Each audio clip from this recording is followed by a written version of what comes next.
Hi guys, I spend a lot of time on this channel trying to understand characters and shows, but what I'm really doing is answering my own questions that I have about them. But today's going to be a little bit different because you've sent in some questions for me to answer on anything really, whether it's about this channel or whether it's about sitcoms or something else. If I didn't pick your question, it doesn't mean it was a bad one, it just means I didn't have time for it on this particular video, or I've already answered it indirectly through someone else's question. So let's just get right into it.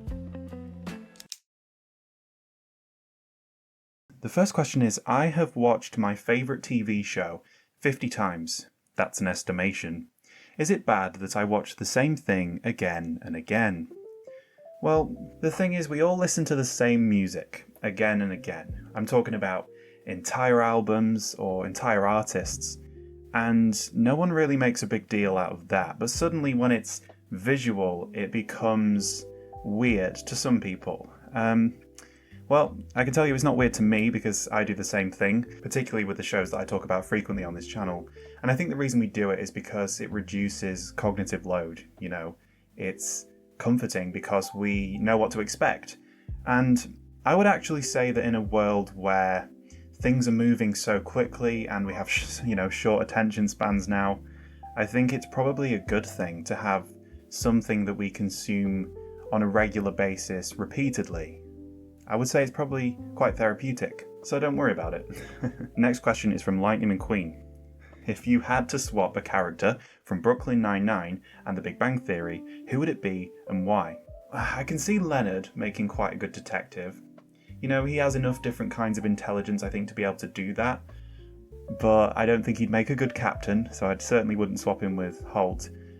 Possibly with Boyle. I'm not sure how Boyle would necessarily fit into his world. I'm not saying he should date Penny or anything like that. But I do think he would kind of fill the void Leonard leaves, particularly with Sheldon. This is assuming, of course, that Leonard would want to be a detective and that Boyle would want to be a physicist. But I don't think it would do any good for either show. I'm not saying I would actually want to change anything. I think that would be catastrophic. Frankie Boy asks, what got you into sitcoms and what was the first sitcom you ever watched? That's a good question. So, actually, yes. I remember that when I was in primary school, when I was quite young, I used to go around to a friend's house to be babysat, I guess, and his mum was into sitcoms, particularly this British sitcom called Red Dwarf, which I think is an 80s sitcom. If you've never watched it, I would recommend it. It's very good.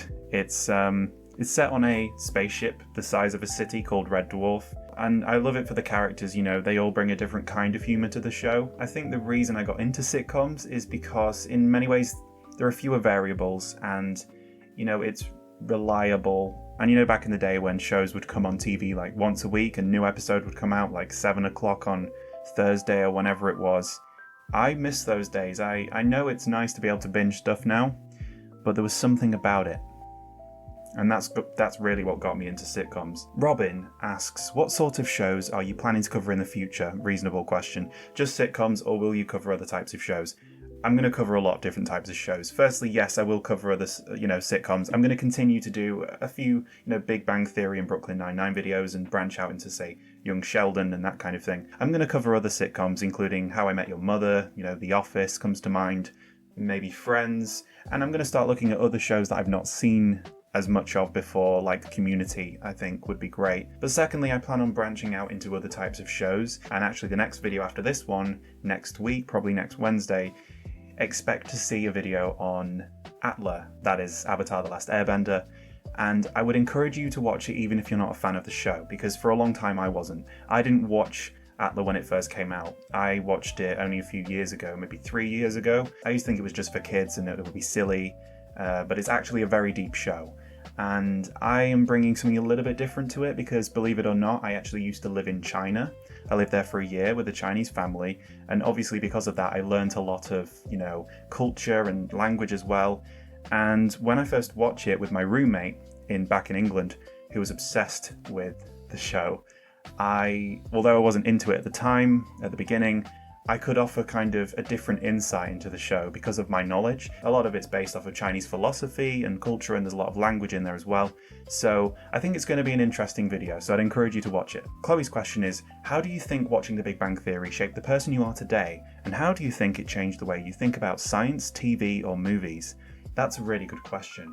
To answer the first part of that, I think it helped me to understand different types of characters, different extremes. Well, also, I think it gave me the confidence to explore, different kinds of my niche interests, including I joined a D&D club at school for a while. I joined a chess club, which I still enjoy chess to this day, and I don't think I would have done any of that without The Big Bang Theory, weirdly. And to answer the second part of that, I'm not sure if it changed the way I think about TV or movies, but it certainly changed the way I think about science. It got me into science, really. When I was in school, probably year 8 and 9, for that whole 2 years, I was convinced I was going to become a physicist, probably an experimental physicist, just like Leonard. And it didn't work out in the end. Although I was quite good at physics at school, I wasn't very good at maths. And unfortunately, you do need a certain level of maths to be able to understand physics, especially when you start getting onto A levels. But because of The Big Bang Theory, I realised there are lots of different types of intelligence. Just look at Penny, she's a good example of that. I realised that I was really good at languages eventually by the end of school, and I ended up pursuing that, and that's more because of Howard. MCJ, I just want to check that we're still recording. And this one is still recording. MCJ, I'd like to know your top 5 movies. Okay, these are not necessarily going to be the top 5 movies because I think it would take like an hour to really sit down and think about that, because it's hard. I mean, there's so many good movies, and you may find the list I'm about to give you off the top of my head uninspired, but I'm just being honest, these are movies that mean a lot to me. Okay, so the first one is Back to the Future. I mean, what an incredible movie. Back to the Future is all about the butterfly effect, how small changes now can have big impacts later, but at the same time, it's very consistent. It reminds us that things don't really change. History repeats itself, from 1955 to, 85 to 2015. It's kind of the same. They use the same actors, but with different makeup. The aesthetic as well. Doc, the DeLorean. The next movie is, I've got to include a Harry Potter movie because I grew up with them, and every time I watch, it never gets boring. And I think my favourite movie is probably The Prisoner of Azkaban. It's a real step up. In my opinion, it's a real step up from the first two. The acting's great. We're introduced to 2 of my favourite characters, Remus and Sirius, and probably others that I'm forgetting. I mean, the Night Bus, come on, it's great. Of course, the score in that movie, the music is a masterpiece. The next movie I'm going to go with is Arrival. It's one I discovered more recently. It's a take on First Contact with aliens, although the aliens are depicted differently to how I've seen before. And what they do is they take a linguist and a scientist and they try and get them to communicate with the aliens. And the linguist makes the biggest breakthroughs, which I think is awesome. And the way the movie plays with time is very interesting. And you know what? I've just realised the 3 I've just picked are all to do with time in different ways. Back to the Future, obviously, Harry Potter with the Time Turner, and Arrival. I wonder if I'm just really interested in time. The next one is not to do with time. It's just a classic, School of Rock. And I'm not going to say much about this because I think most people have seen this movie. It's the role Jack Black was born to play. And I believe the next one is a favourite among young men. It's Good Will Hunting, which is all about a young man who has so much potential but is trapped by things in the past, by himself. And I think it's very relatable for anyone really, but especially if you're coming of age. It's got Robin Williams, who's, he is one of the best actors of all time. He usually plays more comedic roles. In this, he plays a very sincere therapist. It's also got Matt Damon and Ben Affleck, and they wrote it as well. And I think they were probably still teenagers when they wrote it, which is very impressive.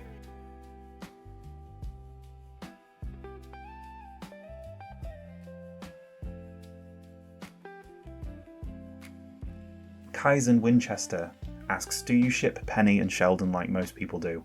I didn't realise most people. I guess a lot of people do, yeah. I don't, and I'm going to tell you why. It's because they represent one of the most wholesome platonic relationships on television, in my opinion, and I wouldn't want to change that. Monica's question is, can you tell me about a British sitcom that I won't have heard of. I mentioned Red Dwarf before. I think this time I'm going to go with Detectorists, which is a bit newer. Actually, I think it started in 2014 and ended in 2021 or 2022. It's a show that should be boring, which is typical of a lot of British sitcoms. It should be boring, but somehow they drag you along. Their hobby is metal detecting, and you're following them along hoping they'll find something, but a lot of the time they're just finding absolutely nothing, bottle caps. And it's the epitome of British comedy, as in it's about the small man, small worlds, small lives, but it's just so wholesome and funny at the same time. I would recommend it, and it's written by Mackenzie Crook. You may know him from Pirates of the Caribbean, but he actually writes his own shows, and this is his best in my opinion. He's recently written another good comedy called Small Profits, so check any of those out, but I would recommend Detectorists. Moxie T3Q. If you were in your favourite sitcom, would you even fit in with your favourite characters? Wow, that's an interesting question. I think I would fit in to different shows with different... I think I would fit in with specific people. For example, in Brooklyn Nine-Nine, I know that I would be similar to Jake, but in a way I'd kind of be jealous of him because he's so funny, he's so successful at what he does. But I do think I'd get on with Gina just because she's so weird. So I can see us sitting in the corner, not really doing anything.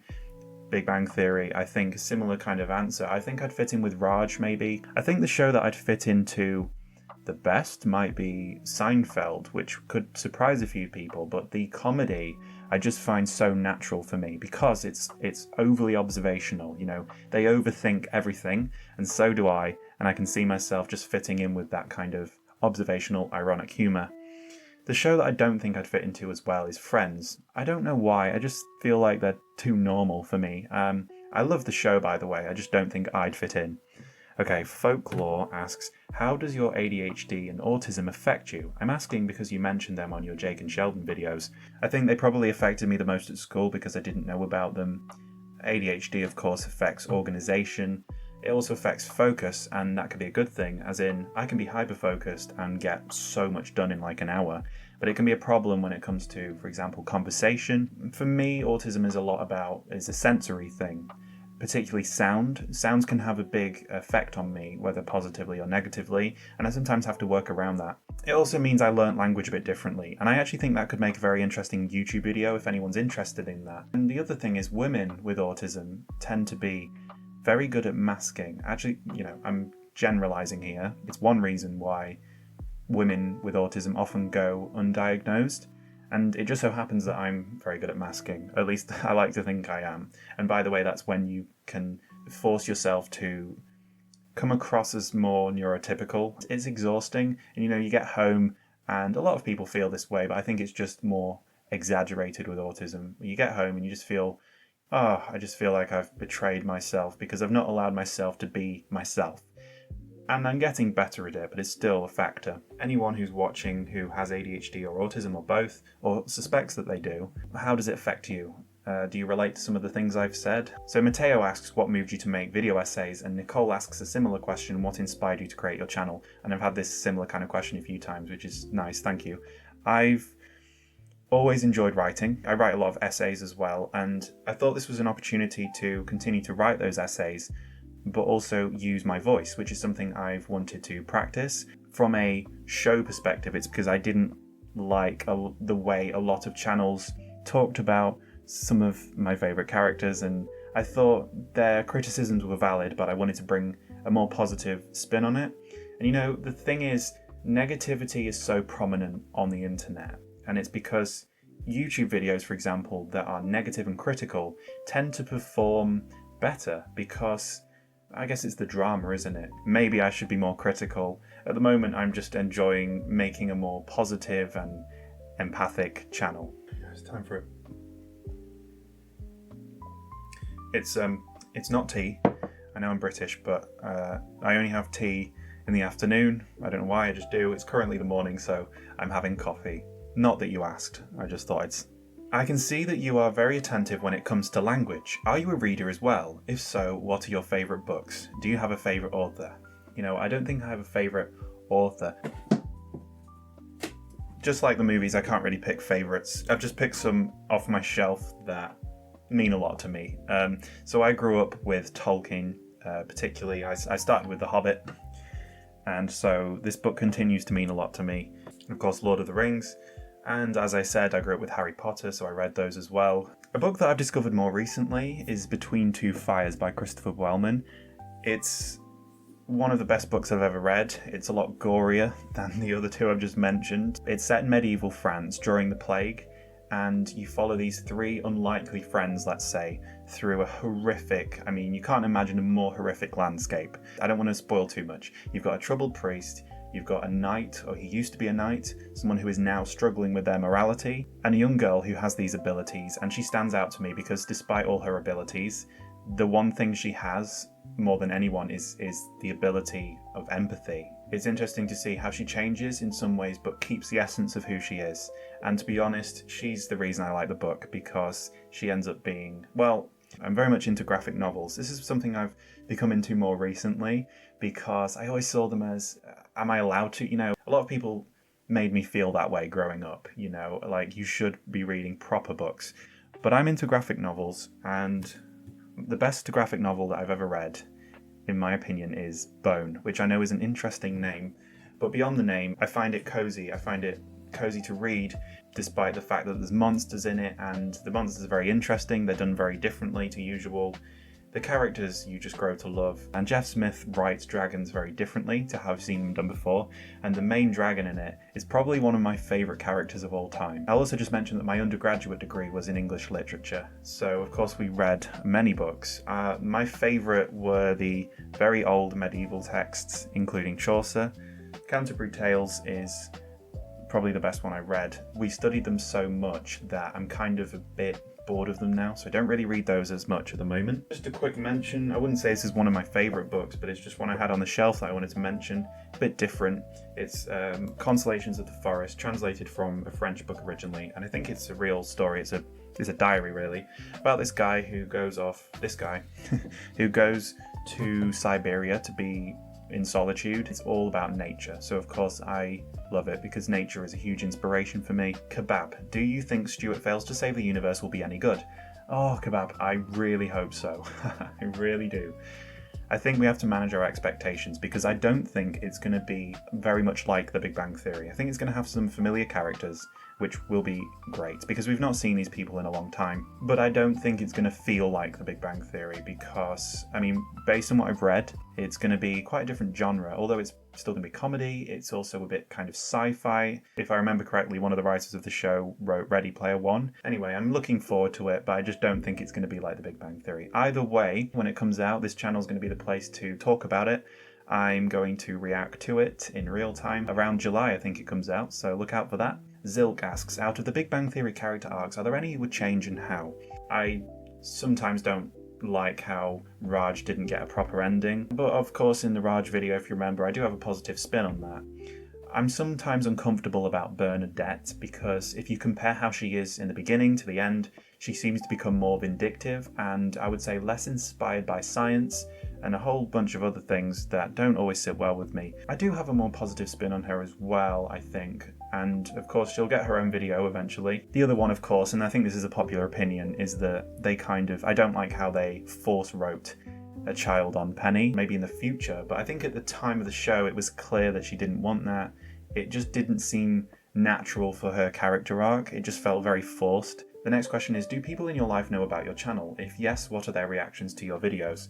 3 people know I have a channel. I've told them I have a YouTube channel, but that's all they know. That no one in my real life has seen this. Should I tell them? What do you think? I don't know. For now, I keep it all separate. Banana Rama, which character do you relate to the most in The Big Bang Theory, How I Met Your Mother, and Brooklyn Nine-Nine, and why? Leonard, the most in The Big Bang Theory. He's dealing with all these extremes. He's caught in the middle a lot. I relate to that. I also relate to Howard in some ways, I think, with some of our interests. He is someone who struggles with his identity a bit, which I do at times, so I think I relate to that. With How I Met Your Mother, this may be a boring answer, but Ted Mosby, most certainly, because he is a romantic in an aromantic world. He is caught in the middle of order and chaos, by which I mean, of course, Marshall and Barney. He obviously wants to be more like Marshall, who already has a soulmate. On the other hand, I think he's subtly drawn to Barney as well, who has freedom. And with Brooklyn Nine-Nine, it's Jake, and that might be boring again because he's kind of the main character in some ways, mainly because he always achieves things in the end, but not in the way people want him to, which can frustrate people, and I relate to that. And of course, he's very disorganized, which I am. How long does it usually take you to finish a video? Okay, I write the script over the course of a weekend, not like just that. I do other things. I do have a life as well. But then throughout the week, after I finish work, but before I cook dinner, I record, I edit, all of that stuff. And I think all in all, it takes me about a week. But if you're talking about raw hours, it probably takes me a full day. If I was to just sit down and only do that with no interruptions, I would be doing it for a full day, working well into the night, which wouldn't be healthy. I would most certainly burn out, so that's why I don't usually do that. Neil asks, why do you analyse these movies and shows so extensively? Most people enjoy them as a means of relaxing. Yeah, all I can say is that my version of relaxation is overanalyzing. I think when I come to understand something better at a deeper level, when it finally clicks together, that causes me to feel relaxed. And I would guess that the people who watch my channel are similar to me in that way. P.S. Good way of getting in a second question. In one video you mentioned you were a writer. Have you written anything? If so, where can we read it? I've written a lot of stuff. I've published 2 books and I'll show you them, but I understand that most people who watch this channel are not going to be interested in that kind of thing. If you like the style of my essays, you might like the style of my books. I've got a fiction book and a non-fiction book, and I'll just quickly show you them. In case you're confused, I use pseudonyms for most of my projects. I use my first name, Sam is my real name, and then the surname's taken from like a maiden name or something like that. So the first one I want to talk about is the fiction book, Fresh Start 40, which is about a boy who is constantly on the move through childhood. He moves houses a lot, and it causes him to have to restart again and again, which is difficult, of course. It's from a first-person perspective, and as he ages, the maturity of the writing changes, which I was quite proud of. I thought that was a good idea. Hope you like the minimalist cover, by the way. His mother has depression, and it's about a child's understanding of that. The non-fiction book is Notes from the 59th Floor, which is about the aforementioned time in China, which is a series of, it's all of these different chapters on different things that I noticed, different cultural practices. It's all about all of this different phenomena from a Western perspective. I will include both of the links in the description, and we'll move on now. Lisa's question is, given the depth, wording, and diverse reasoning of your videos, thank you, what kind of professional background do you have? Psychology? I did a master's degree very recently in speech and language therapy, which is heavily psychology based. There is a lot of psychology in there. There was a module on neuroanatomy. At the moment, I'm not actually practicing as a speech and language therapist, which, by the way, Americans call speech and language pathologist. At the moment, I'm a specialist mentor, which is also very psychology based. So I live on the edge of psychology, but to be very clear, I am not a psychologist. Alex says, I've always wanted to ask, in a world with the popular consensus saying it's not that deep, what motivates you to look beyond what is presented? That's a deep question.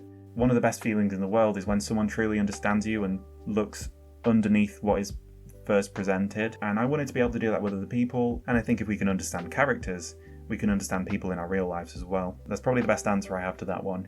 Lena's question is, how do you think Howard's upbringing affected his parenting style once he became a father? I think it probably made him insecure, for one thing, because he feels he doesn't know how to be a dad, he doesn't know how to be a father. He expressed that in one of the episodes. I don't think that at all, but that's some insecurity that I think he has. But at the same time, I think because he was alone a lot as a child, partly because of not having a father, I know his mother was there, but she couldn't always entertain him. And he's an only child, so I think he became an expert at entertaining himself, which I think would make him a good, entertaining, fun father as well. You know, he has all of these talents. He can do voices, he can do impressions, and he can play music. He knows what it feels like not to have a father. He knows the things well, maybe he doesn't, but he knows he missed out on some things. And so he wants to be there, I think, as much as he can. At the end of the show, it seems like he is becoming a very good father. So, Valen's question, and he left a very nice comment a while ago explaining how much some of the shows mean to him, particularly The Big Bang Theory. He watches with his mother, which I think is so nice. I'm going to give him 2 because he has 2 questions. Do you think if Jim Parsons wanted to, it would have been good for The Big Bang Theory to have season 13 or more seasons? I don't know if this is going to disappoint you. I don't think so. I think they ended it at the right time. Sometimes I think they went on for too long, actually. However, I think that now a season 13 would be great. I would like to see just one season of what their lives are like now. I think they'd have to bring new drama into it, and I don't think it would be any good for more than one season, but I don't think Jim Parsons is interested in that still, so unfortunately I don't think we're going to see that, at least not for a long time. His second question is, do you think many people have been inspired by the Big Bang Theory, and how? For sure. At the time especially, I think more kids pursued science because of it. I wouldn't be surprised if a lot of scientists today are scientists because of the Big Bang Theory. It also helped people to follow niche interests, I think, including myself, as I mentioned. It also reminds us that very meaningful friendships and relationships can be formed from unlikely, very different personalities. I do think it inspired a lot of people, yeah. Gentleman Gamer asks, if you play video games, have there been any games whose stories or characters resonated with you? I used to play games quite a lot. I don't play them anymore. I don't actually have a console at the moment for various different reasons, and I'll be happy to go into that in the comments if you're interested. I don't think I was ever into video games enough to have characters or stories that particularly resonated with me, but there are games that resonated with me as a whole. I think this is partly because of the story, but more because of the game as a whole. Skyrim. I find the world of Skyrim so inspiring. I don't know why. It's very lore heavy. I mean, the lore goes very deep in Skyrim. It's a game of a lot of rules, and at the same time, you can break the rules. You have so many different options, and at the time, the graphics were beyond amazing. The detail of that game is something special, whether it's the mountains or all of the different creatures, the different skill sets, or the detail on the weapons. And I'd love to know if there are any gamers out there, tell me your favourite game or favourite character from a game. Might be more fitting for this channel.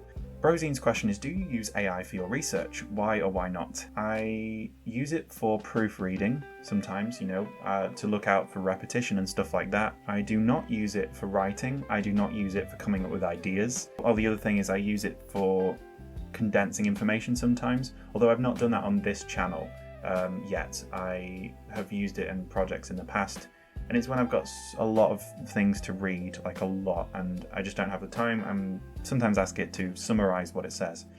I do not use it to come up with ideas because I just think, what's the point in that? Part of the joy of this for me is writing, and so no, I don't use it in that way. I've been accused of using it because of the rule of three, which I often use, but the thing is, the rule of three has been around for thousands of years because there's something in our brains that responds and remembers groups of three very easily. So it's a very human thing, and the robots are stealing it from us. When people suspect that you've used AI, they get angry, and I think that's a good thing because it shows that people want real humanity. Sour Candy Face, great name by the way. I'm curious to know what it has felt like to see such success early in your channel's journey. Does it bolster your confidence to continue, or is there pressure weighing to continue that momentum? And it's mind-blowing to me that this channel is blown up, and you might not think it has, 10,000, subscribers, but that's in 2 months, and to me that's a lot of people, particularly because I think the things I talk about are so niche. I think it's changed my resilience, if anything, because you can have 500 nice comments, but the one nasty one will stand out to you. But I don't really care about that as much anymore, so obviously my resilience is changing. Confidence may be a bit with that. There's some pressure there, not because I feel like I have to continue, because that's very much what I want to do, but I just want this channel to continue to mean something to people. And I've had so many nice comments saying, thank you so much, this has helped me understand myself more, it's helped me understand my friend more, and I didn't realise this about this character. That's really nice to hear those things. I want to make sure that this channel continues to mean that to people. And that's all we've got time for today, but I just wanted to say thank you so much for watching. Thank you for being here for the journey. We're at 10,000 subscribers, which is amazing, and I hope you're here for 20,000 and maybe beyond. It really does make all the difference when you like, share, when you comment. All of these things give me feedback, but they also help the video itself. I'll also just quickly mention that I don't monetize a lot of these videos, and donations help a lot. It means I can dedicate more and more time to this channel. So there's Patreon, as you know, if you're interested in that. There's a donate button down below. There's absolutely no pressure. As I said, any engagement with this video is super helpful. So look out for that Avatar video next week. Then after that, we should be on to more familiar shows again, and then maybe I'll try something different. I hope you're having a great week, and I'll see you next time. Bye.